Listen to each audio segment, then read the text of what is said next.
Hello, Gabe Heller here, Hohenzollern on YouTube and Hannah Couch on Twitch. And tonight I'm going to try something I've never done before.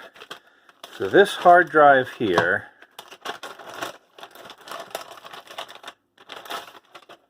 I had a bunch of data on more than 20 years ago now, something like 20 years ago now. And I was writing a bunch of files to it, and suddenly there was a horrible noise, like an electric pop. And the computer shut down. And it hasn't worked since. Now, I didn't have any money at the time, but a few years later, I saved it, because I knew that there was such a thing as data recovery, and maybe one day I'd be able to afford data recovery, and I saved up some money, so I got exactly the same drive as best I could manage. Now, you'll notice it's labeled a little differently. It doesn't have the same thing here, but it is the same model. And so I took it to the data recovery people and just said, just whatever you can get off of this, copy onto here. Well, they said they couldn't get it to spin up. Now, the way the data recovery place makes most of their money, I found out, was selling you the CDs and DVDs that they burn the contents of the drive to. So maybe they were just like, oh, we're not going to make any money off of this one, so let's just tell them it doesn't work. So I saved it just in case. And lo and behold, 20 years later, I find this YouTube video of this guy fixing a drive. Well, not fixing, but managing to get the data off of a drive that has sustained a power surge, which is what I suspect happened way back when to this drive. And so what he did is there are these little things on here. There are diodes. Here's one, I think. This looks a lot like the diode that he messed with in his video. What you do is you take them off, and the drive will run. This is a kind of protection. So you shouldn't run it like that for very long, but it hopefully will run long enough for you to get your data off. So that's what I'm hoping to do, is see if I can do better than the data recovery people and get my data off this drive after 20 years. Okay, so let's have a quick look at this other drive. So you'll notice there's a slight difference. This drive has this component right here, which is missing off of my drive. Now, if that's a diode, and they already tried taking that diode off and it didn't help, then maybe this won't work. But that doesn't look like the diode that the guy was looking at in his video that I watched. This looks like the diode that he was looking at. It was a Zener diode, I believe, particular kind of diode. The way you can tell that this is wrong with the drive, what's wrong with the drive, is if some of the power pins are shorted. So I'm going to get out my multimeter and we're going to test this. Okay, so here's my multimeter. It's not very fancy. The guy who made the video has a much fancier multimeter. So his beeps when there's connectivity between the two probes. Mine just does that. And if we go across this diode, there's definitely connectivity. It doesn't seem to matter which way we go. Oh no, there's not connectivity this way. So maybe it's doing what it's supposed to do, allowing current to go only one way and not back the other way? I'm very confused. I don't know what's going on here. I'd like to say it couldn't hurt things at all, given that this drive just doesn't work at all at the moment, but I mean, there are a lot of little components around there. I'm going to set this to the side for the moment. So people give my wife things a lot. This is something that someone gave to my wife. There's a fuse on top of it. Try not to lose that. And I think I see in here the heat gun. That's a soldering iron. I have never used a heat gun. I tend to shy away from soldering, not because I'm scared of it, but because I know that that I think is a heat gun. Heat tool. I think this is the heat gun. And this might be useful for holding things in place.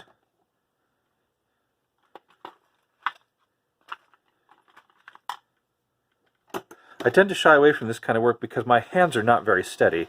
Parkinson's runs in my family. I'm not sure that that's the reason why my hands are not very steady, but I have had a great deal of trouble soldering, especially anything tiny like this, in the past.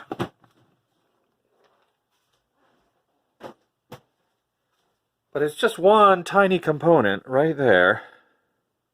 So maybe it'll be fine.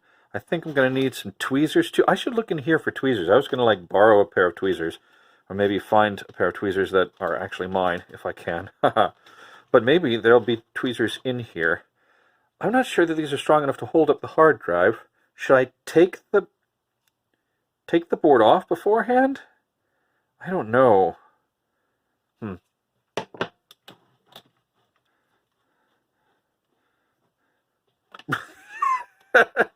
Yeah. Oh, well, they might go in the holes. No, they don't go in the holes. Okay. Then maybe onto here?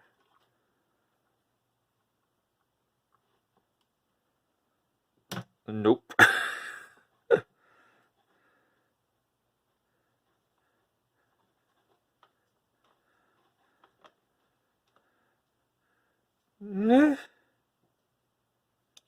I mean, at least I don't have to use any hands to hold it this close to the camera lens.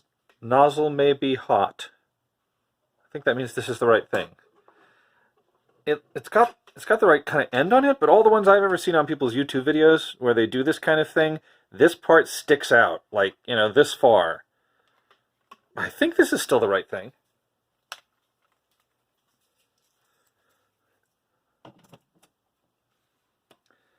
They also have lots of settings.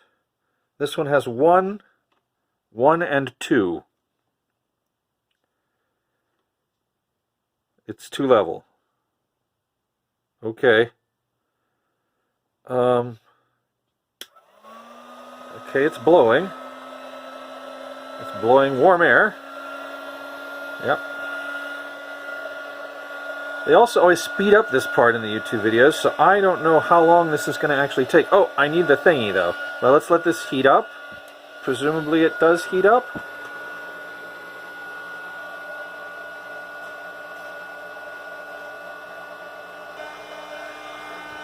Here's a pair of tweezers. These are my tweezers, I think. I think they ought to be able to do the job.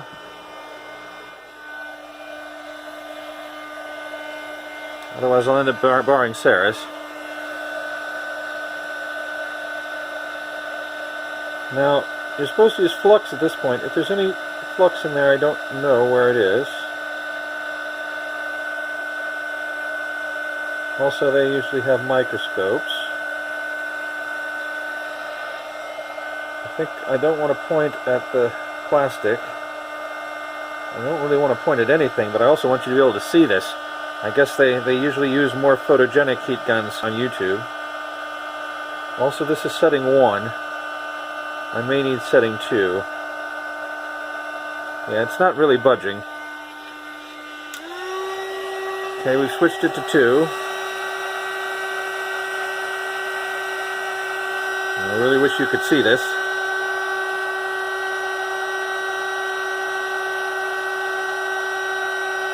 Now, the camera's over there. Maybe if I use this in my other hand, I don't really, I don't want to point it at anything bad, of course. Maybe now you can see it a little better.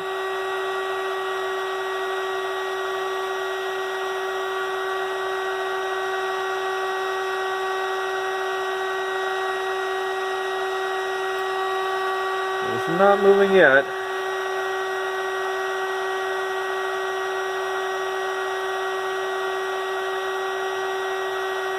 I actually think I might be better off not using flux, because like the thing that always seems to happen in the videos is that all the other components nearby start moving around, and I don't want that to happen. I also move it like in circles. Maybe that's to prevent any one part from getting too hot. Not moving yet. Like I said, they always fast forward this bit on YouTube, so I don't really know how long this is supposed to take.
Okay, it came off. And hopefully nothing else did. Oh.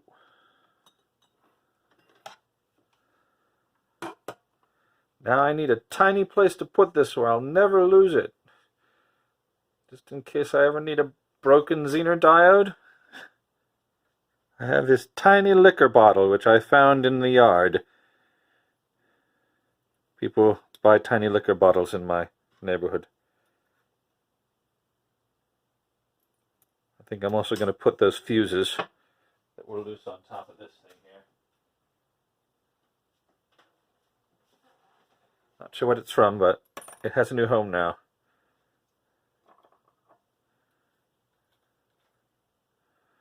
Okay, so now let's see if the electrical connections on this have changed at all.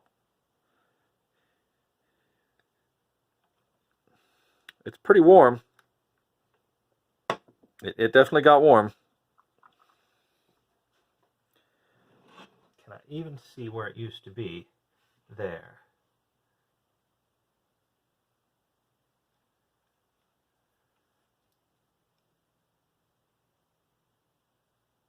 Well, it's not a dead short anymore. This direction. So maybe I've done something?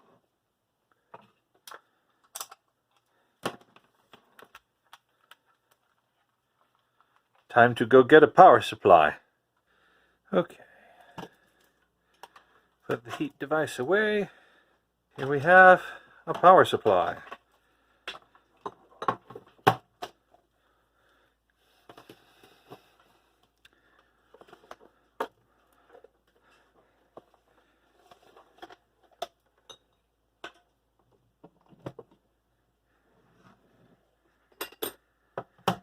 Now, I have a lot of these. I'm not sure they all work.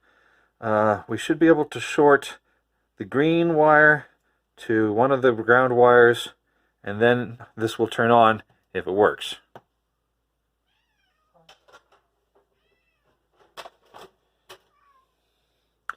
This is a coated wire that I have.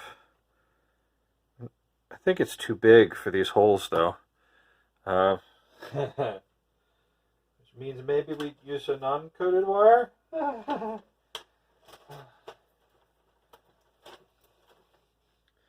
Like this? Doesn't seem very safe. So I've got a insulated pair of pliers to mess with it with, and I'm going to unplug the power supply while I do it.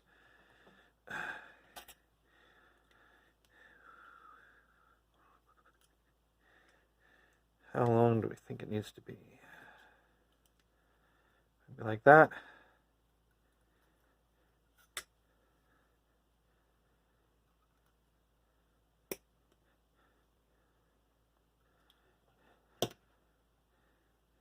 Green is that one, and the next one, yes, is black. Ah! Okay, maybe we hold it differently so it doesn't do that.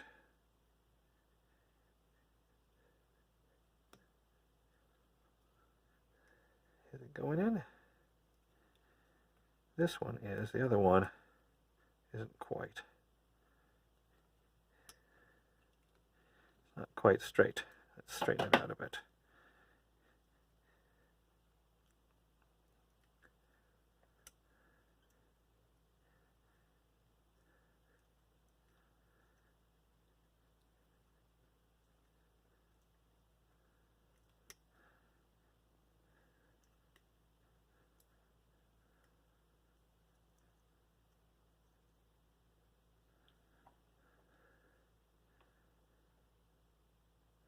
Come on.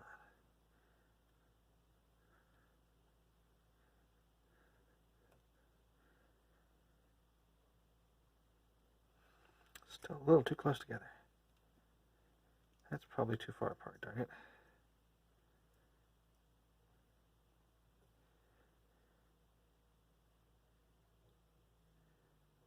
Come on.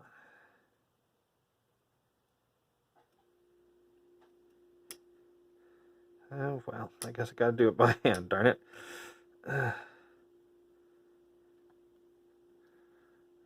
Okay, now it's actually inserted. I will do what I should have done a long time ago, this way. Okay, so there we've got that shorted. Let's hope that it works. Set this not near this. It wants to be near that. There, okay.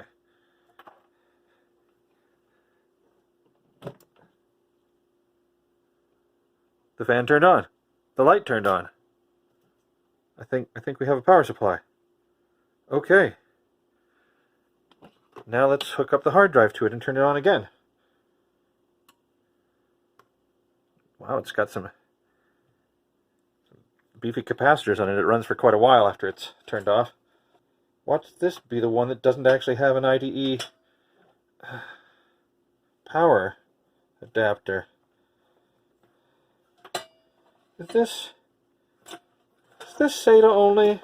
Seriously? Did I pick my only SATA only power supply? Doesn't have a single Molex connector. I mean, it was on the top, so I should have known, you know. Oh, hell. Not a single one. Well, we went to a bunch of trouble for nothing. I'll go get a different one. Okay, we've got another one. This one's pretty weird. It plugs in like that. We do have it set to the right voltage, right? Yes, 115. Okay, and it's got a Molex connector on it. Hurrah! So let's try jumping the thing. It hasn't been plugged in for ages, so I'm not worried about doing this with my bare hands. I haven't plugged it in yet. On the other hand, it seems to not have any green connectors. It's a proprietary Dell power supply, and God knows. Let's just see if it happens to turn on its own.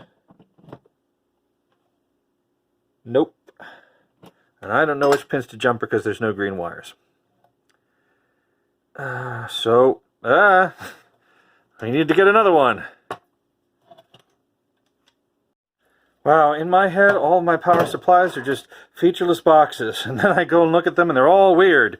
Okay, so this one, here we go, has a green wire.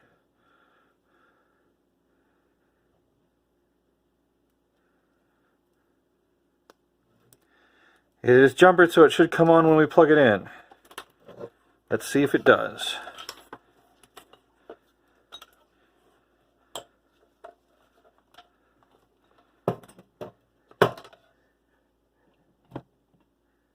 Oh, fan, hello? It spun a little bit, and then it stopped. So we try it again.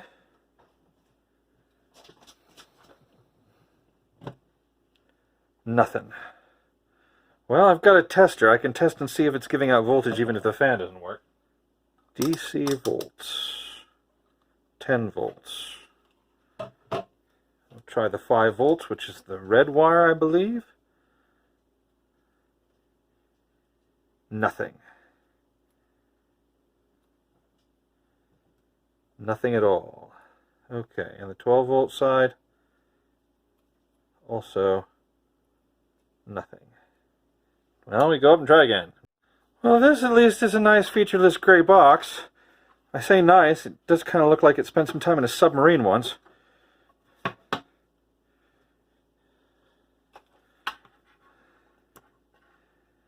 It has a green wire right there.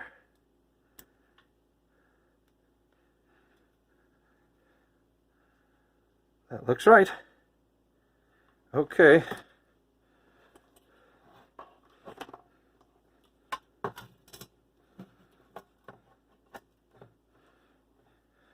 course, without a nice fan on the outside, there's a fan.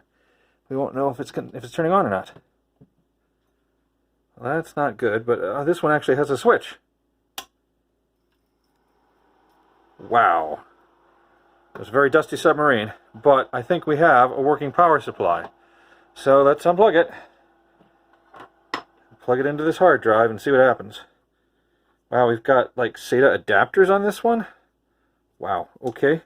But here we have a Molex connector that we don't have to unplug stuff to use. There it goes. Alrighty. Let's see if the thing spins up. Let's turn it off, plug it in, turn it on.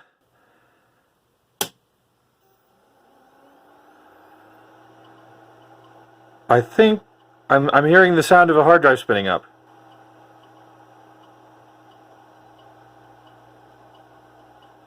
So the hard drive spins up. So they were lying. I mean, they may still not be able to get any data off it, but they were lying. They got it to spin up, or they could have gotten it to spin up if they knew what they were doing. They should have been watching YouTube back in 2001.